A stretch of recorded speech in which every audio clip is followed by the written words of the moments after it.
Hello everyone. Welcome to today's webinar, Solving the Education Equation, a new model for improving STEM workforce outcomes through academic equity. My name is Greg Nagy, and I am the Virtual Learning Community Manager from The Ohio State University, who provides technical support for the STEM Equity Pipeline project. Before we start the presentation, I would like to go over some housekeeping items for this webinar.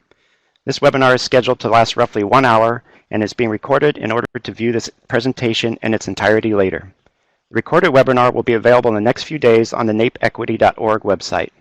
As you've already found out, you'll be watching the presenters present slides through the Adobe Connect interface while listening to them talk over your computer speakers or your phone. You'll also be able to interact with the chat pod. All the participants' microphones and telephones have been automatically muted. If you would like, you can make the presentation larger for yourself by just clicking the full screen button at the top of your Adobe Connect window. Click it again to return to the normal screen. You can download resources from the Files pod. Click on the file you want to download, and then click the Download Files button. This will open the file as a link in a different tab in your browser. The presenters will answer questions after the presentation. However, we can take questions at any time. This is how we take questions. At any time during the presentation, you may submit a question by typing your question in the chat pod at the bottom of the Adobe Connect window. We will read and respond to these questions at the end of the presentation. I would like to start the webinar by introducing Mimi Lufkin, CEO, National Alliance for Partnerships and Equity, and STEM Equity Pipeline Project Director. Mimi? Hi, everyone. It's great to be with you here this afternoon, at least for those of you on the East Coast, and I guess it's probably before noon on the West Coast. But welcome to our webinar today. I'm pleased to say that this webinar is part of our STEM Equity Pipeline webinar series. We do typically a webinar once a month. I'm proud to say that this particular webinar is focused on a report that we recently released in collaboration with Johns Hopkins University. I would like to, at this point, as a part of an introduction, encourage you to download the report. You can see in the pod section of the screen, there's a Documents to Download pod, and all you need to do is click on the report there and hit the download files, and that will come through. Let me just apologize for the pinging in the background. Apparently the phone system didn't mute, so if you all don't mind, if you can just ignore that, we'll continue. So Solving the Education Equation, a new model for improving STEM workforce outcomes through academic equity, is a project or a report that was completed this fall. It was a rather sizable process of engaging many partners in the work. I'm proud to say that there were 29 contributors to this particular report and 32 supporters, all of whom are named in the report itself. So when you download it, you can see who they all are. But I want to initially say that I really want to thank Claudia Morell, who's a senior consultant. So if anyone's on, oh, there it stopped, okay. Claudia Morell, who's a senior consultant here at NAEP, who really led this project and birthed the report, I'll say, and Carolyn Parker, who's been working with us on an NSF ATE grant and has been really instrumental in developing some policy papers with us and publishing the results of the implementation of our micromessaging program. The report was developed by a multi-stakeholder coalition, and the report itself really focuses on what's sort of the missing component of the policy discussion these days in relationship to closing equity gaps, increasing participation of underrepresented students in STEM, and really engaging the widest and broadest realm of the education system, including career and technical education. That is a very important component of the system for us and the work that we do. And so, you know, without further ado, what I'd like to do is to introduce you to the presenters that we have today. We have a rather stellar group of individuals who will be working with us. And these include Claudia Morell, who's a senior educational equity consultant, who's one of the report authors. David Steiner, who will speak first around setting the stage, who is the director of the New Policy Institute at the Johns Hopkins School of Education. Lisa Ransom, who's the senior policy advisor here at NAEP, who will do a review with us on the recommendations that the report includes. And,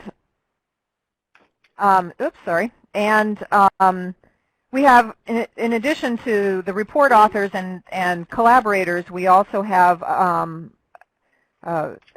4 additional people who will be presenting with us that are all representing various aspects of the responders to this particular report. This includes, of course, Carolyn Parker, who's an assistant professor at Johns Hopkins School of Education, report co-author. Klaus Van Sastro, who's the Chief Operating Officer and Director of Research at Change the Equation. Donna Harris-Akins, who's the Director of Education Policy and Practice at the National Education Association. And Shelley Henderson, who's the National Diversity and Inclusion Manager at US First. So this is a large group of individuals that have, I think, really good message to share. So what I'm going to do at this point is pass the baton to David. And David, you can start the string of events that are going to occur during this webinar, and I will pick it up back at the other end of the roll and close when we get completed. So David, thanks. Take it away. Thank you, Mimi. Thank you, everybody, for joining us. My happy task is to put this in a large context, and it's happy because this is an unusual report. We normally focus on particular thin slices of STEM problems, the need for more people in the field, the worry about international performance of our students, the question of bias, either overt or covert, against certain groups, which results in their underrepresentation in the STEM fields at high school and at college, and indeed into the graduate level of years of research. This report really embraces all aspects of this major problem. It begins powerfully by setting out the economic case for focusing on STEM, the literally trillions of dollars that will be lost to our Commonwealth if we fail to solve this problem. It is not only a question of lost income, but of tax revenue, of decreases in the GDP. Every aspect of our society would gain substantially were we to really solve the STEM issue. It also focuses on the immediate decade of supply and demand, making the case that we are aging out our current STEM workforce and are in a situation where the need for new skills and talent far outstrips the supply. We work backwards then to the question of the achievement gap in high school and the interest gap. The fact that while scores in science and math have been improving slowly but steadily since 1990, the gap between African American and Hispanic achievement on the one hand and white on the other has remained tragically and stubbornly fixed. When we look to the interest gap, that is to say, who is interested in studying STEM field in high school, again, we see a great difference on racial grounds and some difference still between male and female. 66% of males, 52% of females are interested. Thus, we're forced to work backwards once again. What is it about what's going on in school that is producing this result with its long-term economic consequences? And now we have to speak about such things as teacher preparation, curriculum, and assessment. Teacher preparation in terms of fostering the kind of skills and attitudes among teachers that will enable them to nurture inclusive, constructivist classrooms within which science becomes attractive to all students.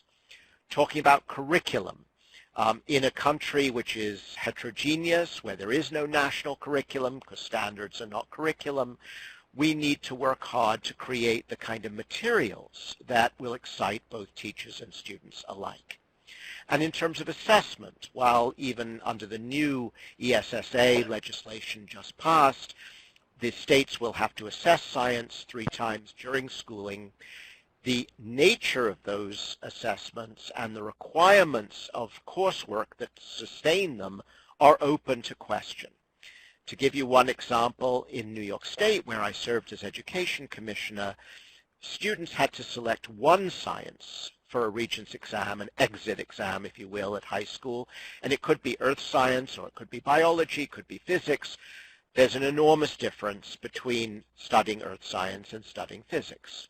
The assessments themselves are uneven, and now that states can design their own, we will see an increasing variety of quality, I suspect, that we will have to address.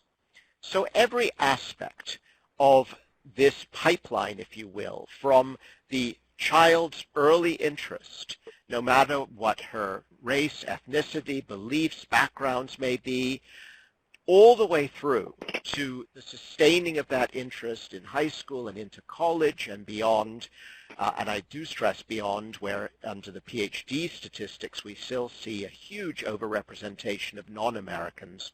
That whole pipeline is the subject matter of this report, the subject matter of the experts you're about to hear from, who will take different aspects of that issue. But I hope that everyone remains involved, because this is going to take a collective and large and national effort to move us from where we are right now. Let me close by simply noting that on the most recent OECD data, American students in science were performing at the same levels as students in Latvia and Croatia. That is absolutely no insult to Latvia or Croatia. On the contrary, one congratulates them on matching the performance of the world's superpower. It should be an embarrassment to us. We have a great deal of work to do. And as we begin that work, I'm delighted to hand the baton over to the next speaker, to Claudia Morell, Senior Education Equity Consultant and report author for the National Alliance for Partnerships in Equity. Thank you. Thank you very, very much, David, and for setting the stage so well for this report. It has been literally a labor of love to work in this space for the last 5 years, gathering information and breaking down silos, and really talking both with the research perspectives and great researchers like Carolyn Parker and the folks at Johns Hopkins, as well as teachers and practitioners who are really trying to figure out how to close these achievement gaps and how to increase interest, particularly in those high-need fields in science, technology, engineering, and math.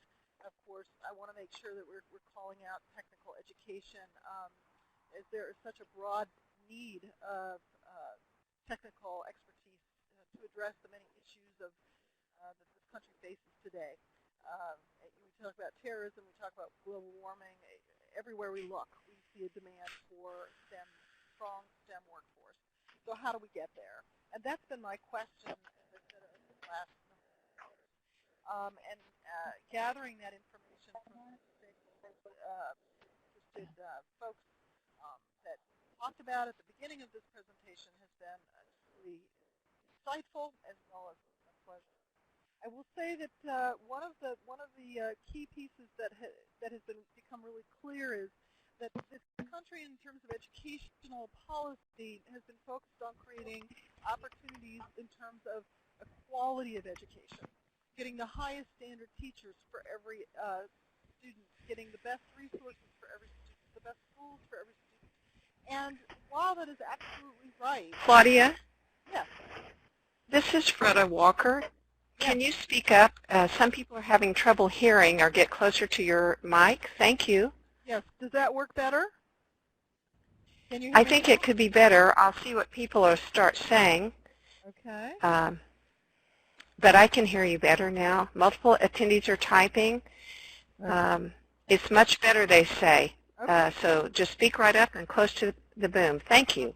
Thank you. Absolutely.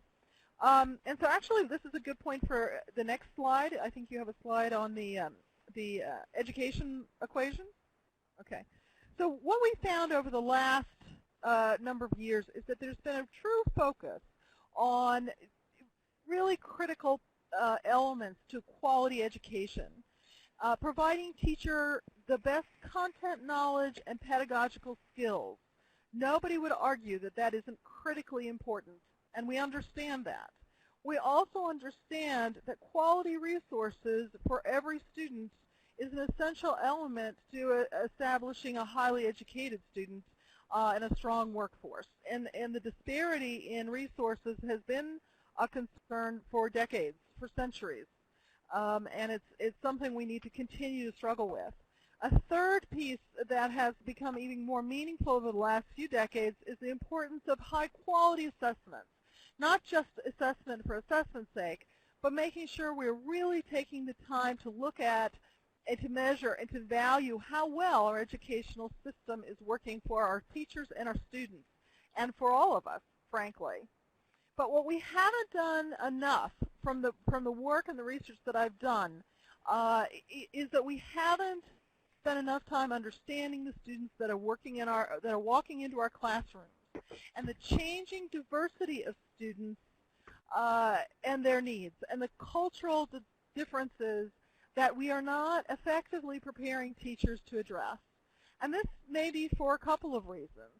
One, many teachers have been in the field for a long time, and the changing demographics is happening quickly or gradually, but it's certainly changing the requirements of what they know about their students. And the second issue is the very changing demographics of our students requires that our higher educational institutions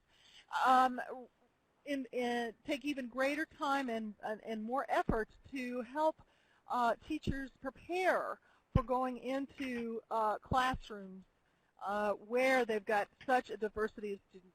Anecdotally, I will share with you a recent conversation I had with a teacher who has been given some really excellent curriculum and some great pedagogical information, but was struggling with students who'd been suspended, who are homeless, or who were indifferent or weren't getting enough sleep because they had a second job. And those were her questions. And she didn't know where the boundaries were for talking to students about race in her classroom. And we need to take this on not as an individual teacher-by-teacher conversation, but rather as a larger piece of the conversation about what needs to happen in order to give our students everything they need to be successful. So when you look at this equation, think about this as the importance of all of these conditions are necessary. Great teachers, great pedagogy and knowledge, content information, curriculum, great resources, effective assessments, and we need to make sure that we create equitable learning environments. Creating equitable learning environments, focusing on this not as the last piece, but as the first piece for every student, and helping our teachers achieve that is, in fact, the silver bullet that will help us to achieve high-quality education. And the biggest disparities where we see STEM are also the biggest disparities where we do not see the high-quality, where we see the issues around equality versus equity. So STEM is the place where if we're going to really close those achievement gaps and those interest gaps, we have to create those equitable learning environments. And so that's really the highlight of what we're talking about in the report. I'm going to now turn over this next step to my colleague, Lisa Ransom, who's the Senior Policy Advisor for NAEP, who can give us more direct action on what we need to do to close those equitable learning environments and address this as a nation. Thank you. Thanks so much, Claudia. And season's greetings, everyone. My task today is to provide a brief overview of the report's recommendations for policy and practice reform. Principally, as a nation, our action items should include the following: incorporate evaluation practices into the regulatory process, provide proven professional development best practices, if you will, that set examples for policymakers to follow, measure progress with disaggregated data to determine where programs are working and where they aren't, conduct targeted research collaboratively where possible, report to Congress, and build databases of quality research and practices. I'll highlight all 6 points briefly. However, there are a couple of recommendations that I'll give a bit more attention to. Moving forward, the Alliance proposes that we creating regulatory procedures with funding mechanisms for targeting and evaluating efforts to ensure that all educators are competent to provide accessible, inclusive, and equitable learning environments for every student in STEM. And, you know, at this point, we know equity is now a recognized issue in most educational policy efforts. However, to achieve this or to measure it is less understood.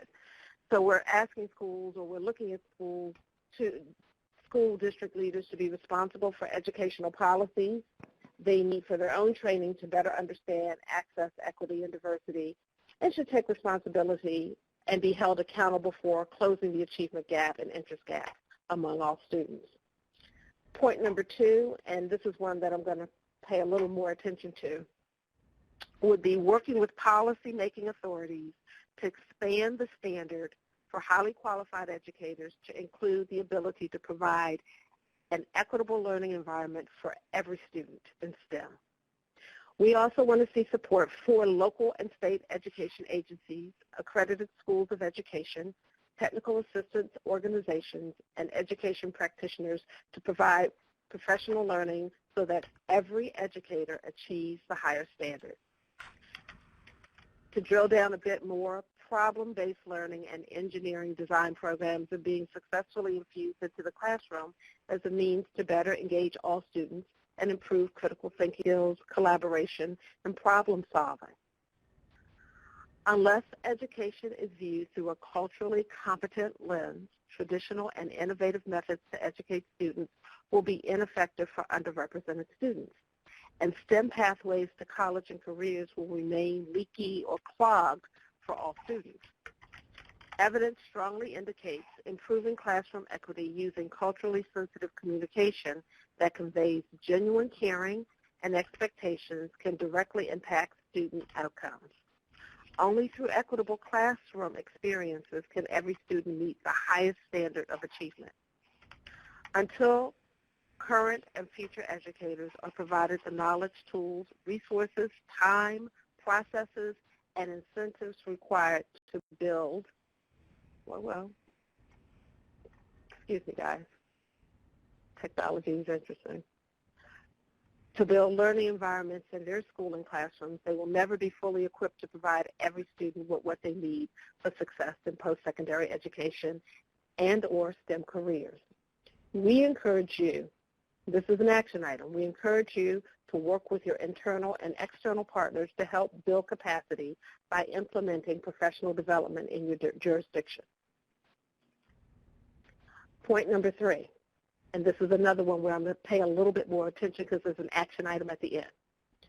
Requiring the use of accountability indicators and disaggregated social demographic data to measure progress toward closing achievement gaps and interest gaps in STEM through policy and practice reforms at local, state, and national levels. If legislation and policy provided funding for accountability systems that measure gaps and the success of strategies to close them, then the importance of this issue would be to elevate all organizations and not just those in education. Access to valid and reliable data, disaggregated and cross-tabulated by various student demographics, is critical to this process. Often the availability of these data is driven by the accountability measures and requirements connected to various education funding sources. Without this data and the policy requirements that push states and local education agencies to create and maintain accountability systems with adequate sophistication, progress will be significantly hindered. So the action item at this point is, especially now with the reauthorization of Perkins looming on the horizon in January of 2016, first of the year, we're asking you to reach out to, call, and email your member of Congress as well as the congressional staff for the House Committee on Education and Workforce and the Senate Committee on Health, Education, Pensions, and Labor, or HELP Committee. You can access their contact information by going to NAEP's website under the Public Policy page and hitting the tab called Advocacy Toolkit in the far right-hand column towards the lower portion of the page. But right now, in this window, between now and January, people in Congress need to hear from you. And I know that's a challenge for some, but this is what it's going to take for us to move that needle. Point number 4, provide federal funding for pilot research studies that can deepen our understanding of the potential for equity in education in order to rapidly narrow achievement and interest gaps, as well as the results of the strategy employed. We know that more research is needed to study programs and processes that increase access and equity in classrooms if we're going to finally close achievement gaps for diverse students. What's lacking? What's still lacking are highly rigorous studies that identify effective practices to inform the development of new models that could move the field forward.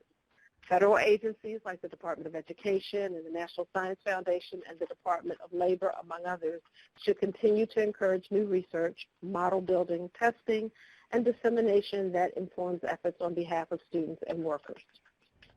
Point number 5, every 5 years, we'd like to see an evaluation and a report prepared and presented to Congress that describes the nation's progress toward closing achievement and interest gaps in STEM for every student by 2050.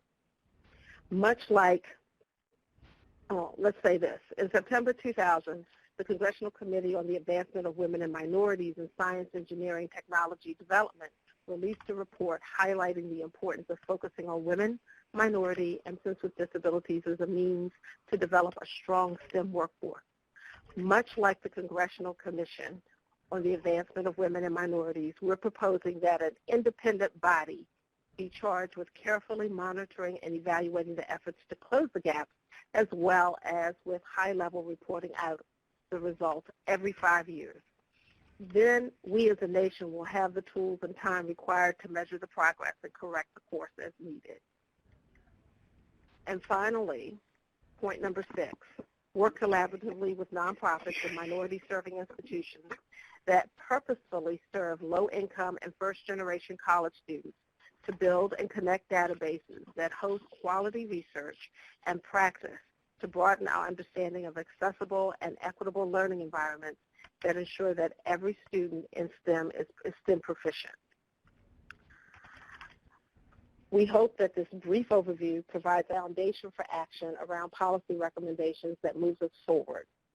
To discuss why this all matters to STEM education leaders, it's my pleasure to turn this discussion over to Dr. Carolyn Parker, Assistant Professor at the Johns Hopkins School of Education and co-author of the report. Carolyn?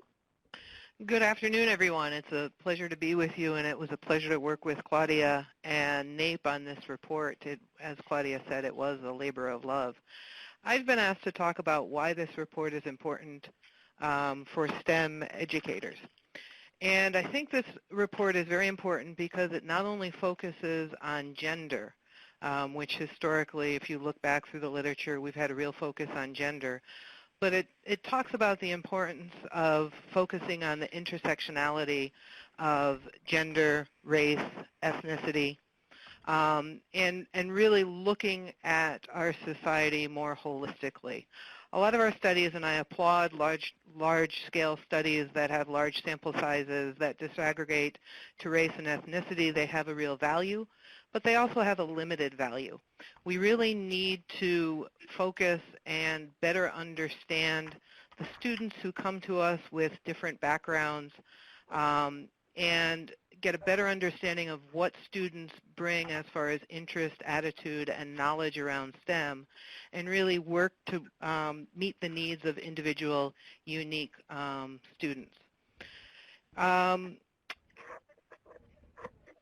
And we also need, what I've loved about the report is that it looks at all different sides of the equation. It recommends also that we look at all of the adults involved with students, and from very early on in, we can call it a pipeline, we can call it aggression. I think sometimes the pipeline. You know, we've talked about it as a leaky pipeline. I think we talk about it as a path into STEM, whether it's preparing somebody for a PhD in a STEM field or preparing someone to be more of a literate citizen. We need to look at the various adults in the children's lives of our society. As I said before, children bring a wealth of interest and experience to STEM.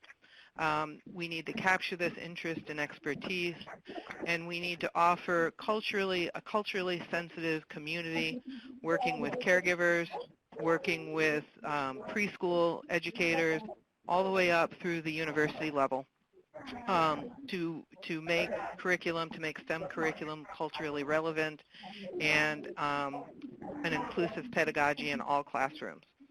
We must certainly focus on teachers. I work in teacher preparation, is much of my job here at Johns Hopkins, as is research, and really looking at high-quality learning environments, and both from the pre-service level, preparing teachers who are going into teaching to understand Carolyn? Yes. This is Freda Walker, and we've got some background noise happening. It seems to be disturbing people, so let us just see. Mimi, can you hear me? Can everyone *6 their phones to make sure? Mimi, can you hear me? Yes, I can hear you. I'm thinking some noise might be coming through your phone. Can you please mute? No, it wasn't me. My microphone was muted. Okay, thank you so much. I think I don't hear the sound anymore, so Dr. Parker, can you continue, please? Sure, absolutely. So I was saying we must focus on teachers. Teachers have an enormous influence on students. I think all of us can think back to our past about a teacher who just made a difference in our lives. And I'm not saying we put all the onus on teachers. As I said before, we need to look at the community as a whole. But I think we really need to look at pre-service teachers moving into the profession, preparing them well to create an inclusive, equitable environment. We also need to look at in-service teachers providing progressive and sustainable, inclusive, collaborative professional development around equity, what that would look like in a classroom to help existing teachers implement more student-centered, inclusive education practices. I think also we need to, as an educational community, and STEM leaders need to be a big part of this, is we need to have some sort of agreement within the research community about what an equitable classroom looks like. You know, there's been studies where we've looked at how distributed the questioning is, how student-centered the classroom is, but I don't think as an educational STEM community we're even close to a consensus on what an equitable classroom looks like that's going to be inclusive of all students. So those are, I think this report is incredibly important for STEM leaders. We cast a broad net in what we wrote about and what we included. And I think it has a lot of good information for STEM education leaders and classroom practitioners. Classroom practitioners are STEM leaders in my opinion. And I think it provides a lot of valuable information. And from that, I'd like to turn it over to Klaas van Zastro, the Chief Operating Officer and Director of Research for Change the Equation. And he's going to respond to why does this matter to business? Thank you very much, Carolyn. Let me just say how honored I am to be given the chance to talk a bit about this report. I was pleased to be able to contribute to it in a small way and have been really very, very wedded to the insights that it applies, because frankly many of the insights of this report are critical to the business community. I think what we've seen in the past 2 decades or so is a situation in which the moral imperative equity has lined up with the economic imperative of equity. As other presenters have already said, and as many people know, the country is about to tip to majority-minority status. In other words, the majority will be people of color. That's already happened in many states, and it's already happened in our schools, especially in the lower grades. And so what that really means is that as we look down the road, markets, the labor force, and the consumer base are going to be mostly people of color. And that means that it's absolutely critical to be more inclusive than we ever have been. More inclusive because we need to ensure that we can really take advantage of the entire labor pool and not just a small percentage of it. And more inclusive because companies realize that their markets that make them healthy are much more diverse than they ever have been. So that has prompted a lot of soul searching in a lot of companies across the country. Many of you may have seen that certain very high-profile companies released data on the diversity of their STEM workforces, and those data were pretty chilling. We saw how very, very homogeneous the workforce was. And that brought home the realization, both from the companies and beyond the companies, that the nation can't really prosper economically if we draw the lion's share of our STEM talent from what amounts to really about 30% of the population, if that. That's not a prescription for success. And so businesses are becoming increasingly familiar with the problems that then lead to these inequities. And they're very often problems of environments. What is the work environment like? Why is it that so many subtle and often not so subtle messages are being sent to women and to underrepresented people of color that dissuade them from going into the STEM fields or remaining in STEM jobs? That's really the subject of a great deal of work and effort right now within the business community. But I think even as they see how they are, sometimes the environments that they have are actually discouraging people of color and women to go into critical STEM fields, they're also looking downstream into K-12 schools because they recognize that these same environmental problems are keeping many people out of STEM fields long before they even set foot in a university, and certainly long before they set foot in any company. The interesting thing about the work that we've seen at Change the Equation is that there is not a lot out there programmatically that addresses this issue in K-12 schools. One shining exception to that, of course, is the STEM Equity Pipeline from NAEP. And we at Change the Equation recognize the STEM Equity Pipeline as one of the most effective programs, STEM education programs in the country. We have a very rigorous process of going through STEM education programs to determine their impact and their likelihood that they'll make a difference. STEM Equity Pipeline came out with flying colors. One of the reasons why is because it has such terrific data, and it validates the idea that environment matters. The environment in which people learn is critical because of the messages that people receive in that environment. And that is especially important right now. I think the political environment has become very, very challenging for people of color in this country. And it's been all too easy to hurl the charge that political correctness is inhibiting the way that we should all speak. In fact, really the opposite is true, and the data bear it out. In schools, we need to create much more supportive environments for underrepresented groups in STEM. It's critical, and the data prove it.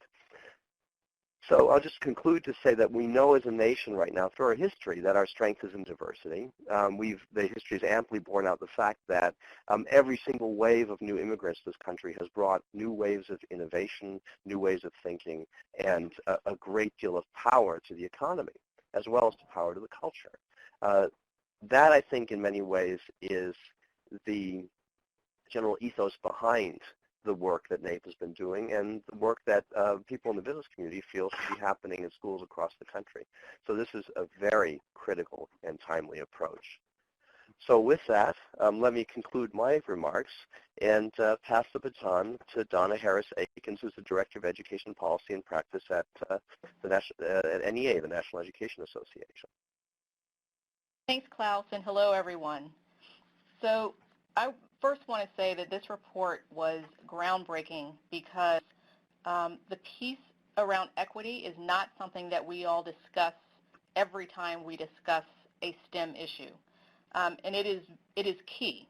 We know that the public school system was set up to make sure that students succeed. But until recently, it was not set up to make sure that all kids succeed. And we know that for a variety of reasons, including that it's the right thing to do, we now know that all kids now need to succeed and be the best possible student and contributor to our society that they can possibly be.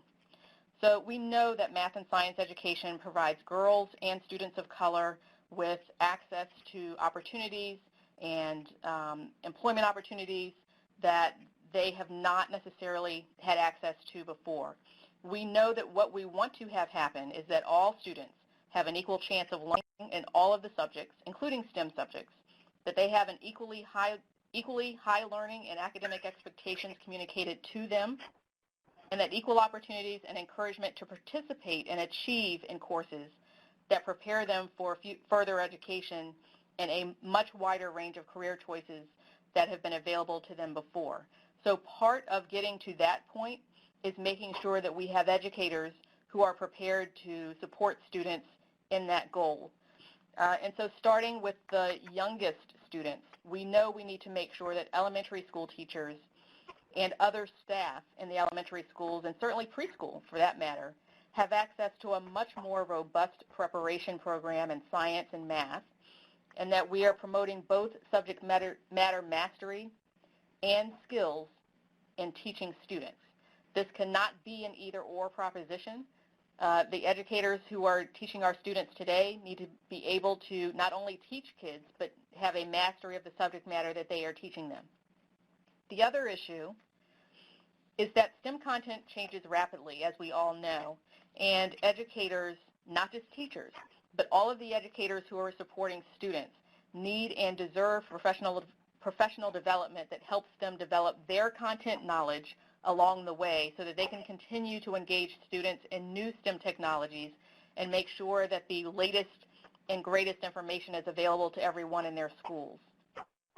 We also need to encourage and incentivize accomplished educators, including STEM educators, to teach in our schools that need much more support. The National Education Association calls them priority schools, but they are our schools who are struggling to meet both academic achievement indicators and school success indicators. Those schools need more support, not less, as we all know, and one of the things that we believe can help change the dynamic in the school is to incentivize those accomplished educators, including in the STEM field, to teach in those schools, perhaps as a team effort, but certainly to consider the fact that the students who need them the most may not be in the schools where they are currently teaching. Another issue that we want to flag is to encourage non-STEM educators who would consider going to a priority school to consider switching to a STEM field. And so I know that that sounds a little odd to some people who have not heard of that sort of dynamic and career change happening, but I wanted to highlight for you all the New Jersey Center for Teaching and Learning, which has been extremely successful in cultivating existing qualified teachers, accomplished educators, to fill science and math teacher shortages. And what I'm talking about is not STEM teachers in other schools. I'm talking about English teachers, teachers who were not teaching in a STEM field, going back to get their subject matter mastery in a STEM field and continuing to teach in a priority school. And so the New Jersey example is one that we are just very excited about because they've had a lot of success in making sure that that pipeline of STEM educators continues to be strong. And we know that other states are looking at that example to see if they can replicate those successes and to build their program so that there is a stronger pipeline in their states for STEM educators in their struggling schools. Also, for potential career switchers, we know that students need to see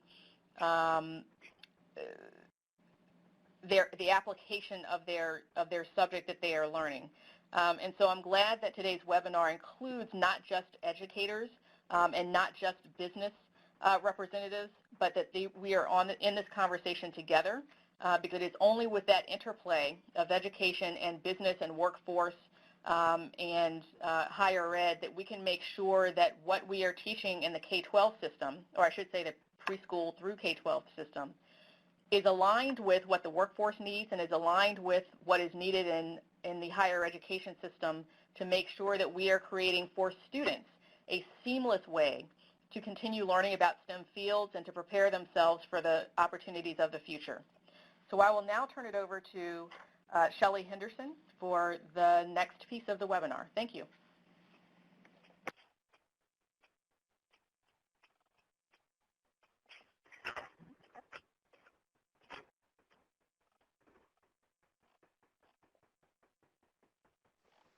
Shelley, this is Greg. You may need to unmute. We can't hear you. Okay, can you hear me now? Yes, we can. Thank you. Okay, thank you. This matters to informal STEM educators, and that's what I'll be addressing.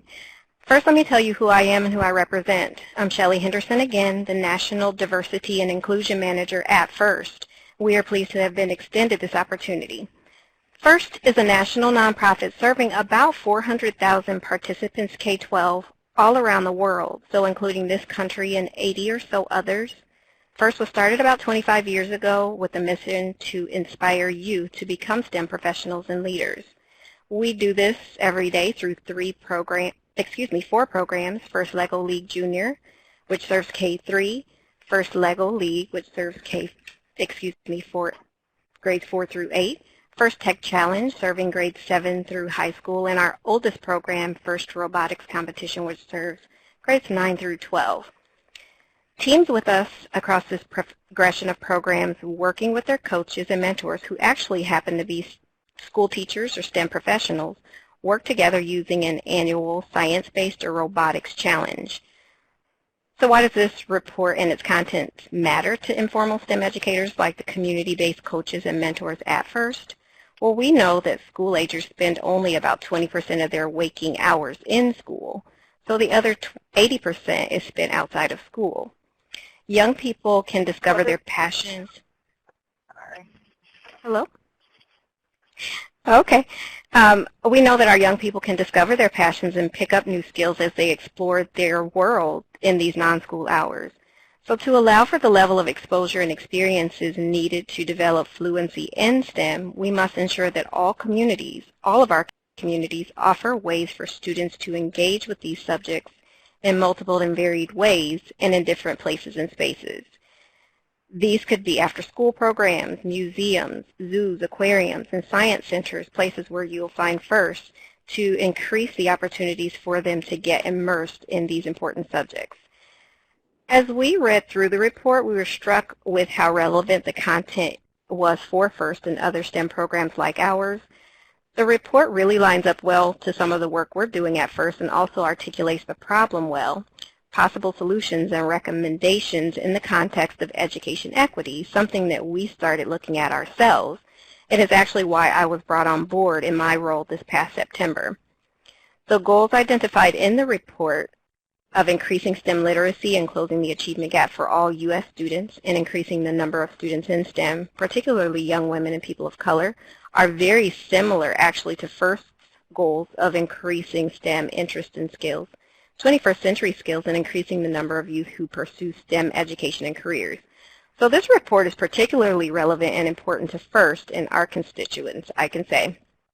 The report is also important for STEM for FIRST and other STEM programs like ours because it really speaks to some of the challenge that we have with reaching participants of all backgrounds. FIRST programs create student-centered experiences, provide hands-on learning and real-life challenges in a collaborative atmosphere. However, we know, we've been really introspective, we know that our program does not reach a diverse population of students. We serve about 30% girls, 5% Black students, and 15% Hispanic students, which we know is well below the population of our U.S. schools.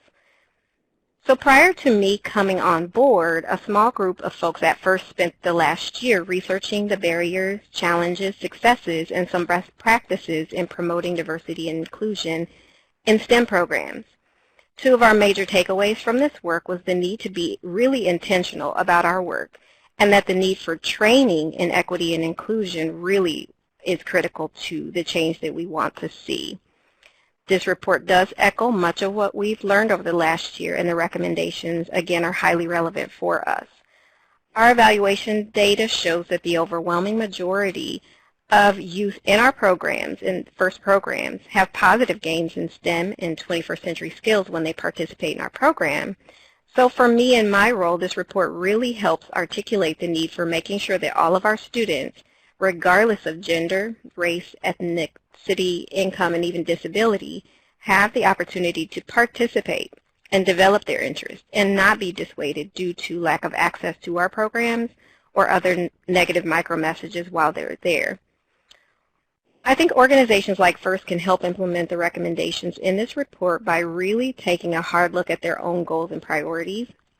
What is it that organizations are willing to invest in terms of resources, and then intentionally take action to make substantive change? Locally, nonprofit organizations, community-based educators, and others can start really evaluating the local impact, understanding what strategies work, making the refinements that are needed, changing the way we collect data, and looking at progress on achieving our goals. Learning more about what works really is important to helping move us as an organization beyond theory and into practice. FIRST is intentionally working on creating inclusive, culturally responsive, and equitable learning environments on our team so that all students feel included, welcomed, and that they know that they matter. We're doing this through our work with NAEP and other partners to develop training for our coaches and mentors. We realize that change never happens overnight, but it will occur if there is intentionality in our actions. I do applaud NAEP for working on this problem, raising awareness of equity and offering some possible solutions for change. I look forward to continued engagement with all of you. I have actually been that student we're trying to reach. I've been a school teacher, and I've been a community-based educator, so we can do this. I thank you for allowing me this time today. Well, let me say that I want to thank all of our presenters today in this webinar. It's been a fabulous experience. I have to apologize to all of you that our internet connection here at the national office went down right after I made my introductory remarks, so I have only been able to listen on the phone and can't get on the Adobe Connect room. But so I'm going to ask Freda Walker if she can help me if there are any questions that need to be proposed to any of the presenters. Freda, can you lead those?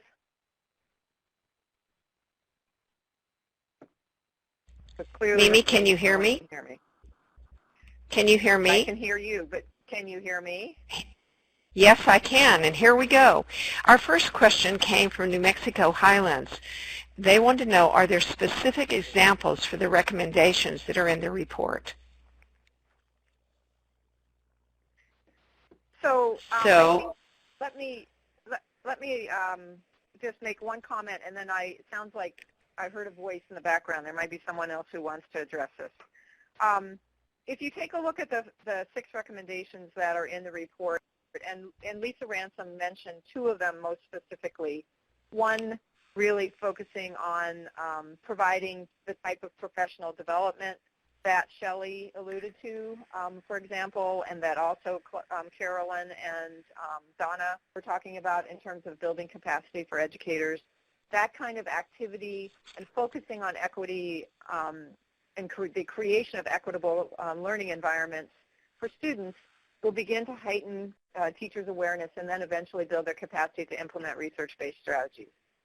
Lisa also mentioned another recommendation that was one that we wanted to put out there for you in terms of action, and that is that engaging with policymakers in your in your community, your state, your representatives in Washington, D.C., it's important that, because many of the policies that we're talking about in relationship to this report are connected to federal legislation. So, for example, in the Perkins Act, there happens to be 2 accountability measures that specifically address the issue of engaging underrepresented students in non-traditional career and technical education programs. And those provisions are critical into creating for the right seedbed for this kind of activity to occur in schools. So those are 2 examples. Was there anyone else who was presenting that would like to share something? I would jump in, and this is Carolyn, some of the professional development I've been involved with NAEP, where we've worked with community college faculty who are teaching STEM. And that's often a group of faculty who don't have a lot of professional development opportunity. And what NAEP has done is they work with the faculty in a week-long professional development broken down into different subject areas, what equitable instruction can look like at the community college, all the way to what a growth mindset looks like, so that community college faculty have an idea that it's really not too late, that students can begin learning the STEM subjects at the college level, at the beyond high school, and that the professional development continues with the faculty examining their own practices in their own classrooms, in their own lectures, or in their own labs, and becoming scientists of their own practice and looking at outcomes from that practice. And that process has shown to really influence the attitudes and the way the faculty members approach their own teaching. So I think it's a really nice concrete example that NAEP has, and I've been involved with under the leadership of NAEP, that has shown some real results in a population that historically has not received a lot of professional development. Is there anyone else who presented that wanted to share anything?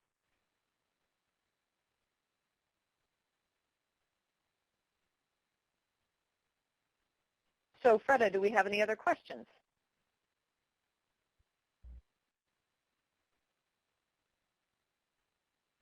You hear me? I can hear you now. Hello?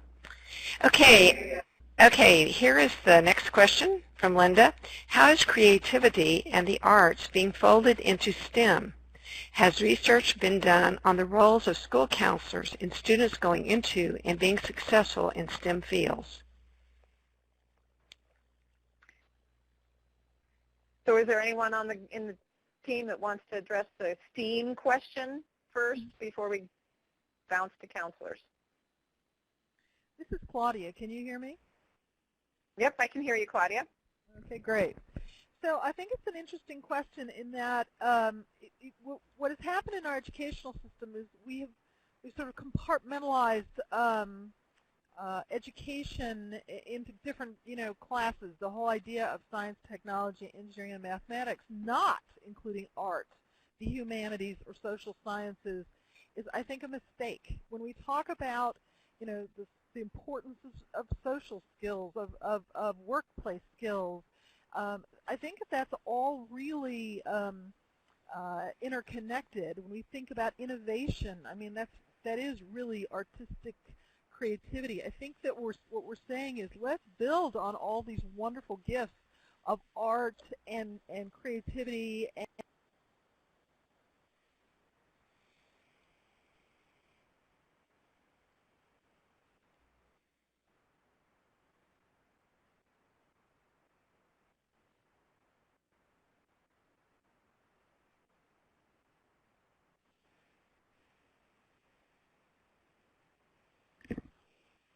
we'll ease it in and work it around.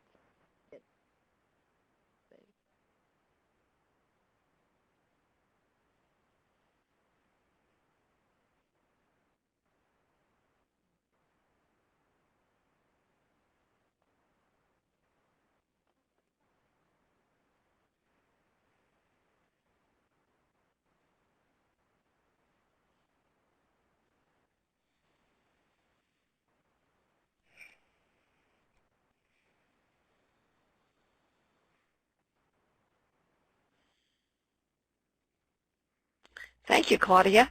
And the second, go ahead, Freda. I have another question if you've finished with that one. Well, I was wondering about the second part of the question that asked about Oh, yes. counselors. Maybe you could read that section, that part of the question again, and then Yes. that's going to be the last item that we're going to address. Okay, has research been done on the roles of school counselors and the students going into and being successful in STEM fields? Anyone in the group that wants to address that? Yeah, that's what I was thinking too. Without, Yeah, so let's just put her on the spot.